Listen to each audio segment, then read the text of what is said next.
Hi friends എല്ലാവർക്കും അപ്പം ഞങ്ങളുടെ പുതിയൊരു വീഡിയോയിലോട്ട് വീണ്ടും സ്വാഗതം. അപ്പോൾ ഞാനിന്ന് വൈകുന്നേരം ഒന്ന് പുറത്ത് പോകണം. എനിക്കിന്നൊരു ചെറിയൊരു വർക്കുണ്ട്. ഞാൻ ആ വർക്കിന് വേണ്ടി പോവാണ്. വേറെയും കൂടി നമ്മുടെ കൊച്ചുകുഴിക്കോണത്താണ്. അപ്പം ഞാൻ മുന്നേ നിന്ന ഹോസ്പിറ്റലിലോട്ട് എന്നെ വിളിച്ചായിരുന്നു. ഹോസ്പിറ്റലിലെ ക്ലിനിക്കിലോട്ട് എന്നെ വിളിച്ചായിരുന്നു. അപ്പം അങ്ങോട്ടത്തേക്ക് ഞാൻ പോവാണ്.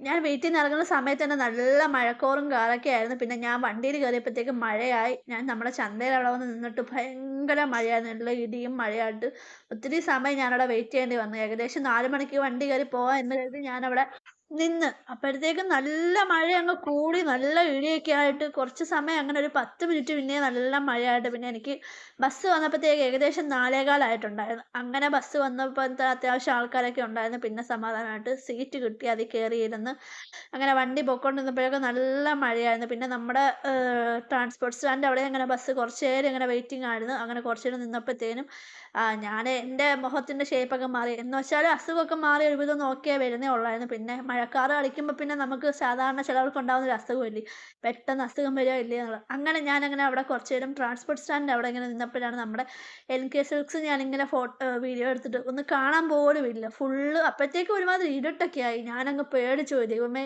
ഈ 4:15 ആയപ്പോൾ തന്നെ ഇത്ര ഇരുട്ടൊക്കെ ആയോ എന്നൊക്കെ കരുതി ഞാനങ്ങ് ആകെ വെപ്രാളമൊക്കെ പെട്ടിട്ടാ പോയത്. ഏകദേശം പേഷ്യന്റ് 5 മണിയൊക്കെ ആകുമ്പോൾ വരുമെന്ന് നമ്മുടെ അടുത്ത് പറഞ്ഞായിരുന്നു. അങ്ങനെ ബസ്സിലൊക്കെ ഇരുന്നപ്പോൾ നല്ല മഴ ഇങ്ങനെ പെയ്തുകൊണ്ടിരുന്നു. ആ മഴയും തണുപ്പൊക്കെ നല്ല അടിപൊളിയായിട്ട് ഇങ്ങനെ ആസ്വദിച്ചുകൊണ്ടാ പോയത്. തണുപ്പുണ്ടായിരുന്നു, അത്യാവശ്യം കുഴപ്പമില്ലായിരുന്നു.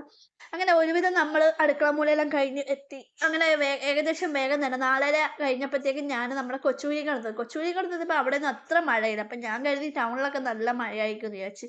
അപ്പോൾ കൊച്ചുകുഴിക്കടുത്തൊന്നും അത്ര ഭയങ്കര മഴയായിട്ടൊന്നും ഇല്ല. അവിടെയൊക്കെ ഇങ്ങനെ മഴ പെയ്ത് തോർന്നുകൊണ്ടിരിക്കുവായിരുന്നു. വലിയതായിട്ട് മഴ പെയ്തില്ലെന്നാണ് പിന്നെ ഡോക്ടറും പറഞ്ഞത്. അങ്ങനെ കുറേ സമയം അവിടെ ഇങ്ങനെ നിന്ന് വെയിറ്റ് ചെയ്ത് അതിനുശേഷം നമ്മുടെ പേഷ്യന്റും ആളുകളൊക്കെ വന്നത്. പേഷ്യന്റ് വന്നായിരുന്നു. അവർക്ക് ഒട്ടും വയ്യാത്തൊരമ്മയായിരുന്നു. അപ്പോൾ വന്ന് കാര്യങ്ങളൊക്കെ തിരക്കിയപ്പോഴാണ് 15 വർഷം കൊണ്ട് നടുവേദനയും പുറംവേദനയും വെച്ചുകൊണ്ട് അവർ നടക്കുവായിരുന്നു. അത്രയ്ക്ക് അവസ്ഥയായിരുന്നു. അപ്പോൾ വേഗം ചെയ്ത് തീർത്ത് പിന്നെ ഞാനവിടുന്ന് ഇറങ്ങിയപ്പോൾ ഏകദേശം ഒരു 6:45 ഒക്കെ ആയിട്ടുണ്ടായിരുന്നു. സന്ധ്യയായി. അപ്പം ഞാനിങ്ങനെ ഇപ്പുറത്ത് ബസ് കാത്തിരിക്കുവായിരുന്നു. ബസ് വരുമെന്ന് കാത്തിട്ട്. അപ്പോൾ ഇതാണ് നമ്മുടെ കൊച്ചുകുഴിക്കോട്ടെ ക്ലിനിക്ക്. അങ്ങനെ ഡോക്ടറോട് ബൈ ഒക്കെ പറഞ്ഞ് ഞാനങ്ങനെ ബസ് കെട്ടി കയറി തിരിച്ച് വീട്ടിലേക്ക് പോരുവാണ്. അപ്പം നമ്മുടെ ബേബീസിനൊക്കെ ഇനി കൂട്ടണം. കുഞ്ഞുങ്ങളെ എല്ലാം ഇന്ന് കൂട്ടിയിട്ടാണ് ഇനി തിരിച്ച് വീട്ടിലോട്ട് പോവാനായിട്ട്. അപ്പം എന്താ പറയാ, അത്രയൊക്കെ ഉള്ളൂ. തിരിച്ച് കൊണ്ടുവരുമ്പോൾ നമ്മുടെ കരവാളൂര് നല്ല ഈ പള്ളിയില് പെരുന്നാൾ നടക്കുന്നതിന്റെയാണ് ഈ സംഭവങ്ങളൊക്കെ കണ്ടത്. കാണാൻ നല്ല മനോഹരമാണ്. നല്ല പെരുന്നാളിന്റെ ഓർത്തഡോക്സുകാരുടെ പെരുന്നാളായിരുന്നു. അപ്പം നല്ല മനോഹരമായിട്ടുണ്ട്. റോഡൊക്കെ അലങ്കരിച്ച് വെച്ചതും കാണാൻ.